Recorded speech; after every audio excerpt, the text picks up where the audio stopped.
Tragedy and violence forcing President Obama to focus outward, not just taking a hard line with Russia, but walking a fine diplomatic line in the Gaza Strip, recognizing Israel's right to defend itself while simultaneously voicing concern for the hundreds of innocent civilians killed in the crossfire there. Christian Whiton is president of the Hamilton Foundation. He was the State Department senior advisor during the George W. Bush administration. Christian, it's good to have you on the program. Thanks for joining us. Great to be here, Maria. How would you characterize the president's policies toward Israel? Well, it's very hard to truly define what his foreign policy is in any sphere.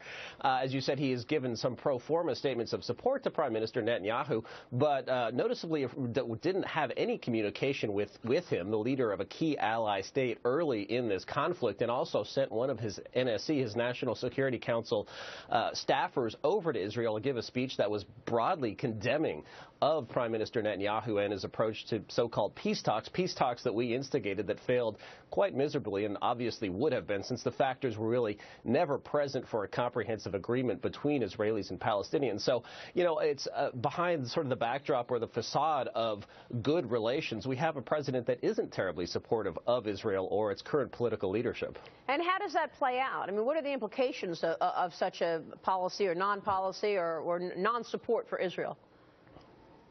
You know, I think you have to take a step back. We're often told that solving Israeli-Palestinian disputes solve the rest of the Middle East. Actually, I think other problems in the Middle East drive this. So take a step back, and what's really at play here, and that is Iran. Iran has two proxy armies on Israel's borders committed to Israel's destruction. It's Hezbollah in the north and Hamas in the south. And my concern is that with President Obama sending mixed signals like this, it encourages bad actors in the region. And President Obama has really, frankly, encouraged Iran since his inauguration, saying in that address that if you unclench your fist, will outstretch your hand. The implication that we can reach grand bargains with Iran, we can talk them out of their conduct, which has been focused on Israel's destruction and America's destruction since 1979. So I think he's sending mixed signals, and I think this plays out in other places like Russia, Asia as well. So this is important going into talks with Iran. What do you expect to come out of those talks? I would expect a deal that's deeply flawed. I mean, the administration needs some sort of foreign policy win. Usually administrations turn abroad in their second terms, especially when they don't control both houses of Congress. That's just where the power of the presidency is.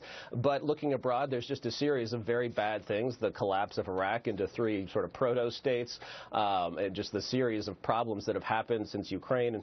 So I think they want to win. I think they'll get a deal, but it will, frankly, allow Iran to move closer and closer to a nuclear breakout, because it can still use very highly advanced centrifuges for enrichment. It still has a plutonium program. It still has a ballistic missile program. So it'll be something where there can be a nice photo op, perhaps, but nothing that actually makes the region more secure. So in terms of the conflict in Israel, the conflict in Gaza, and as well as what's happening in Russia, do you expect the U.S. to become more engaged or less? You know, in the short term, I think that basically the wildfires around the world are going to blaze untended. Not that we need to solve everything or be involved in everything, but look at even with Russia, with this plane shooting down. So the priority is getting safety investigators in there. What are they going to find? They're going to find that the plane fell out of the sky after one of its engines was blown up by a missile. We already know that. The question is, what are we going to do with Russia? So I think we're going to do nothing. It'll be more sort of desultory, very targeted sanctions, nothing like broad sanctions on the energy sector in Russia, which would actually cause some real pain. So in the short term, it means we won't be involved and there won't be turmoil, but we're setting up all of these problems, frankly, for the next president. A terrorist state in the middle of Iraq. We wouldn't tolerate one in the middle of Central Asia, but we're tolerating one in the middle of Iraq that already has $500 million in the bank and now access to oil fields. Right. All these problems will manifest itself. So short-term, moderate.